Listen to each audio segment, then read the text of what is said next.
Hello everyone, once again, and welcome back to PAX and Recreation. And today we are traveling back in time to like a month ago or 2 months ago or something like that to open a collector booster box from the Lord of the Rings, which by this point is just a thing. So remember when everyone was super crazy about this because you may get the $2 million card, which, well, we don't know the exact value it's sold to, but it is speculated that, well, actually, no, it's confirmed that is now in the hands of Post Malone, and it was a Canadian dude that pulled it. And all the details are very public now, and I think that that person was very smart to do it very subtle and only come out and out in the public after the fact and after it was sold and all that, so that although there's still a risk there because now people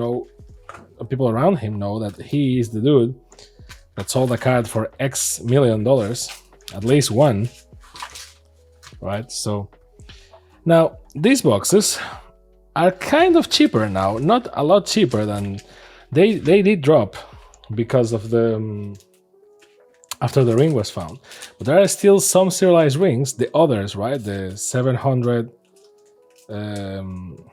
Dwarven rings, Soul rings, the 300 Elven, and the 900 Human.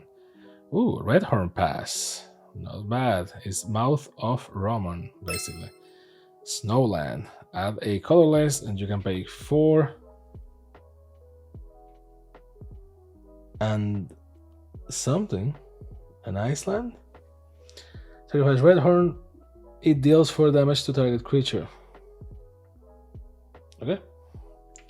So it goes to the Snowland. Let's see.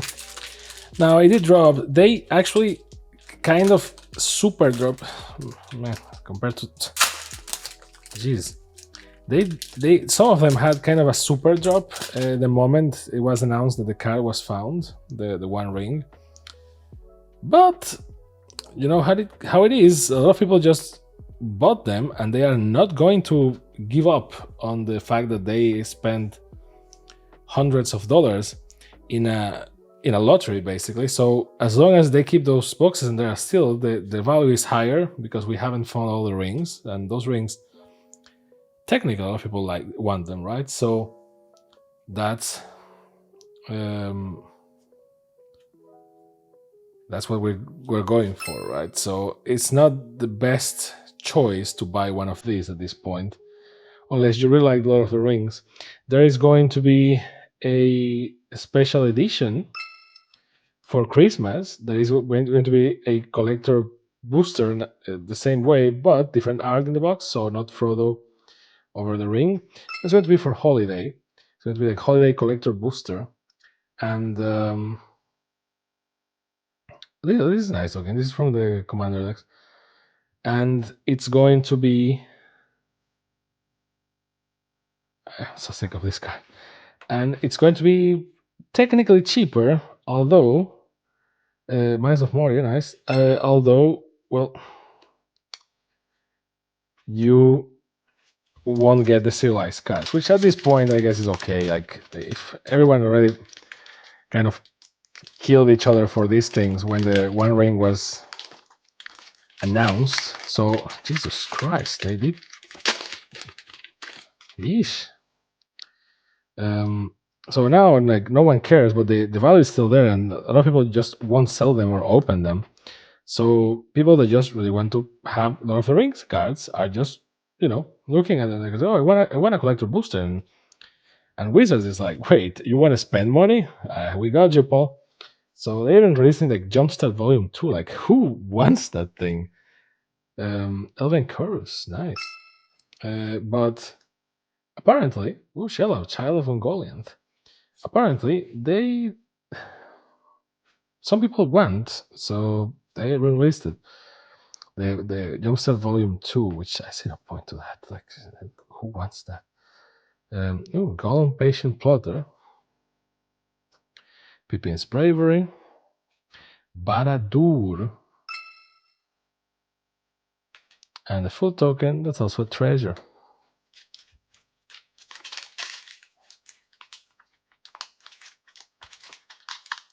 on one side, like Jesus, but why is this thing so? I'm going to really need to start like going the cutter route. On one side, since the president of Hasbro, I think it was, just they said that this set was evergreen, so this means that we're going to get more of this, and maybe, who knows, just maybe, we may get an annual set of Lord of the Rings or something like that. I don't know, as long as they pay the tax, right? Because the only difference for Wizards of the Coast compared to others is that with this set, since they don't own the IP, and apparently that's why they're also more expensive right out of the box, basically Wizards is playing against risk studies. Every time they release something Lord of the Rings related, they have to pay the two. They have to pay the one, so they have to pay the loyalties, and that's why it was kind of an option, but apparently it's a very profitable option. So now they're like, oh no, this is evergreen, this is totally evergreen, and they're going to just continue going. So you're going to have Lord of the Rings, which, I mean, they call it evergreen. It's just like what other games do. It's just like unlimited. They print until people just stop wanting it, which will devaluate this a freaking ton. So don't buy collector booster boxes. Trust me, they are not worth it unless you want a very specific card. In which case, Jesus Christ, for Tolkien's sake, what's up? In case you really want a specific card, a specific version of a card, in which case just buy it. It's going to be cheaper for you. Even if you want a serialized card, for some reason, just buy it. It's going to be cheaper than you just playing lottery with God knows how many of these. So there is that. Isildur's Faithful Strike, Call for Aid, not bad. Samwise the Stout-Hearted, the true MVP, Minas Tirith, Lost Isle Callings, Legolas, what do your elf I see? Eowyn Fearless Knight, and a food token, a tentacle token.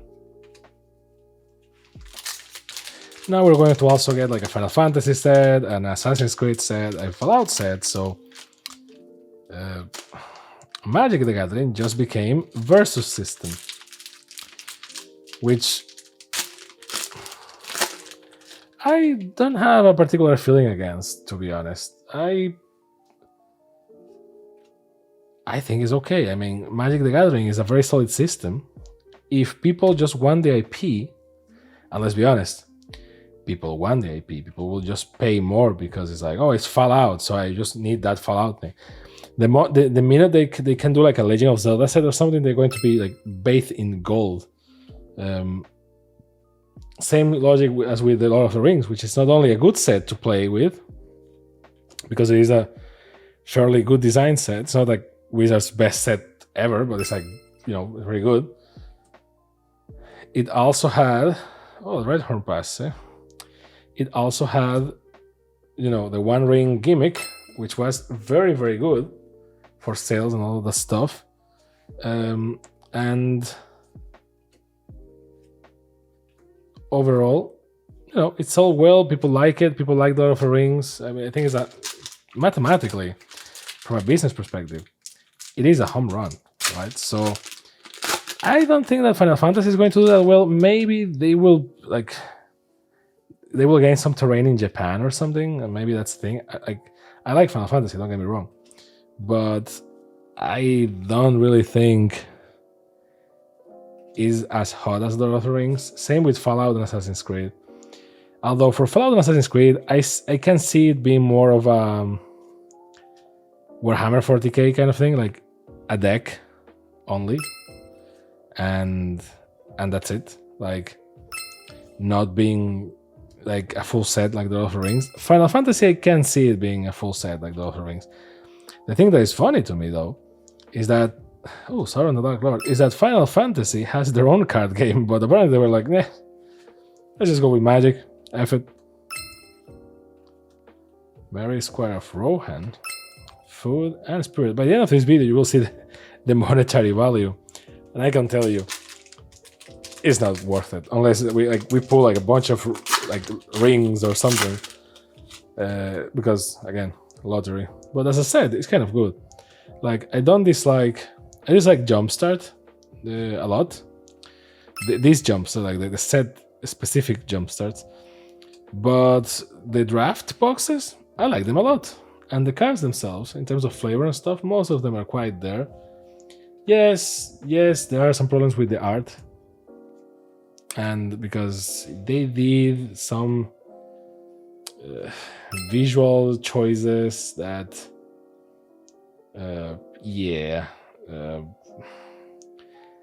those were done specifically to trigger people, and we all know that, which is a shame, but at the same time it's like, well, this is a business, right? Oh, Minas Tirith, nice.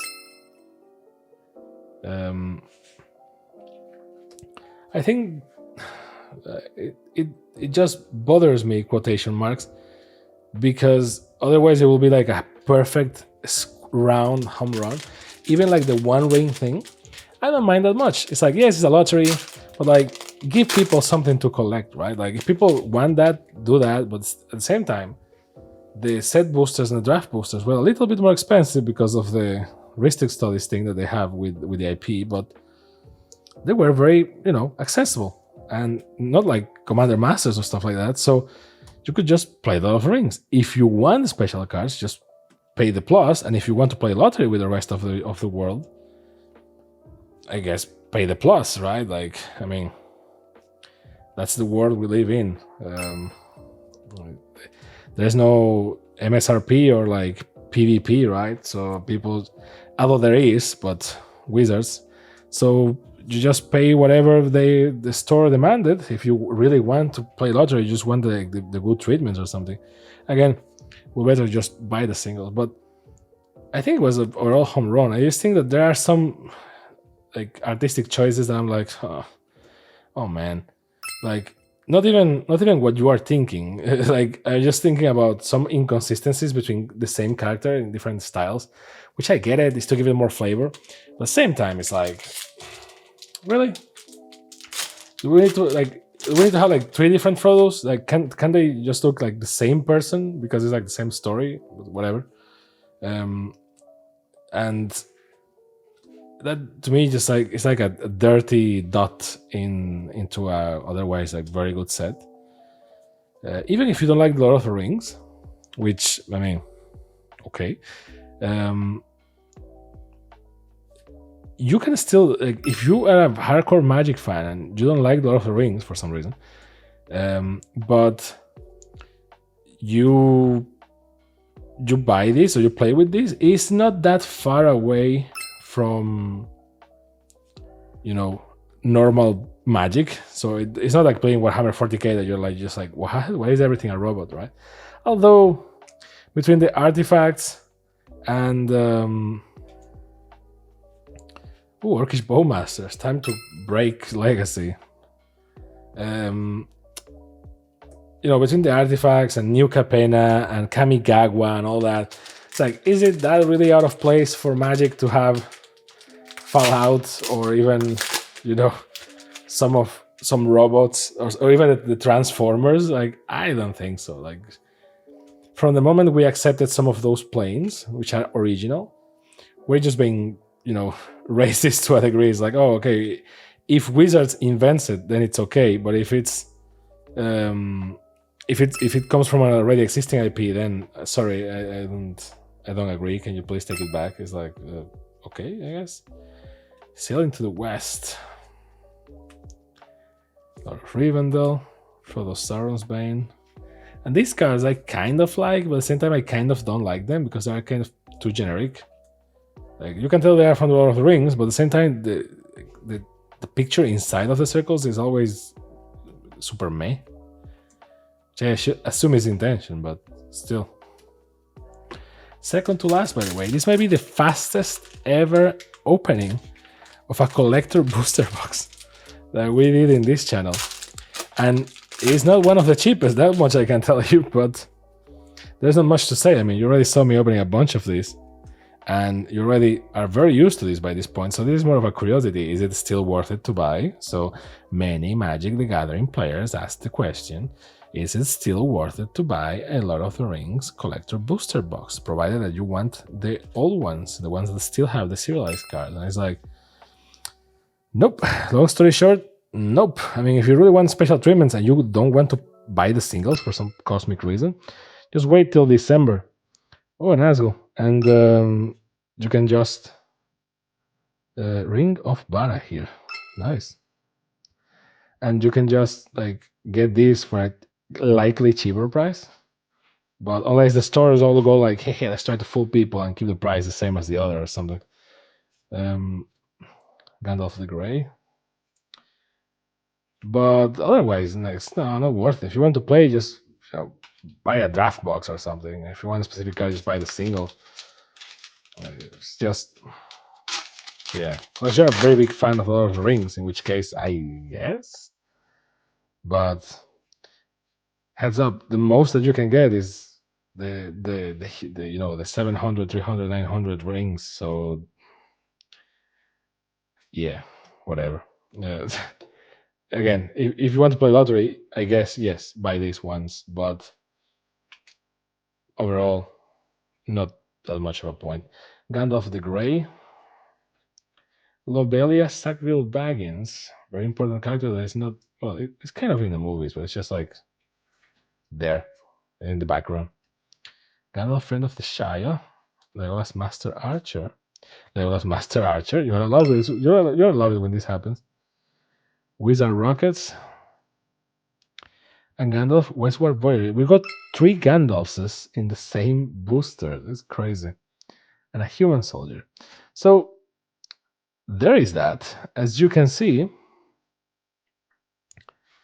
not much value there. Let's pick the nice looking cards here. Or the best looking cards from each side of the equation. This is nothing too crazy here. I guess this one. Dawn of the New Age. Now for blue. For blue is gonna be, well, first into the realm is kind of interesting. Oh, I like Watcher in the Water. I like Watcher in the Water.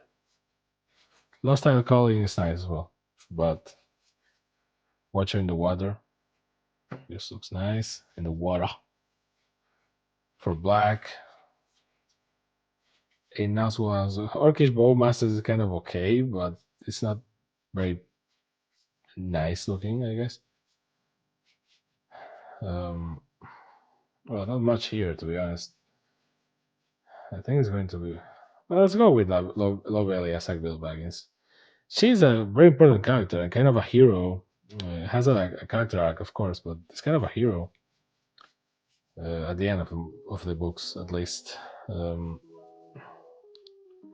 well, Call for Aid, I guess, but again, not the best looking cards. Legolas.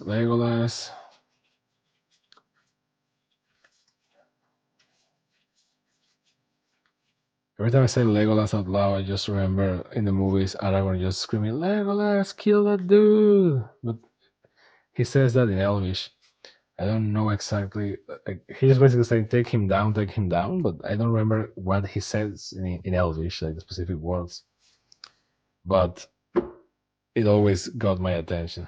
So for lands, it's going to be Minas Tirith. I don't even need to look. You can't see shit. That's the joke. For artifacts, Mithril Codes or the Ring of Bara here.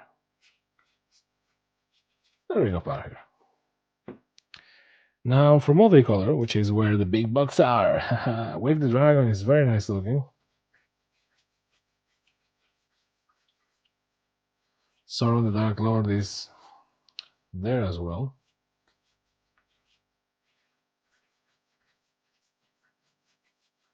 I'm going to be Wake the Dragon. Yep, Wake the Dragon. Nice looking card. And there you go. This is the selection. So let me know what you think in the comments. Is it still worth it to buy it? Would you do it? Like, is it a thing? I don't know. Were you happier to buy stuff like this when there was a remote possibility of the ring being in your hands, the one ring, or you just like the Lord of the Rings a lot and it's like worth it automatically for you? I don't know. Let me know down below. And don't forget to ring that bell and all that stuff so that we can keep the machine running. This has been PAX and Recreation. Thank you very much for watching. Have a nice day. Bye.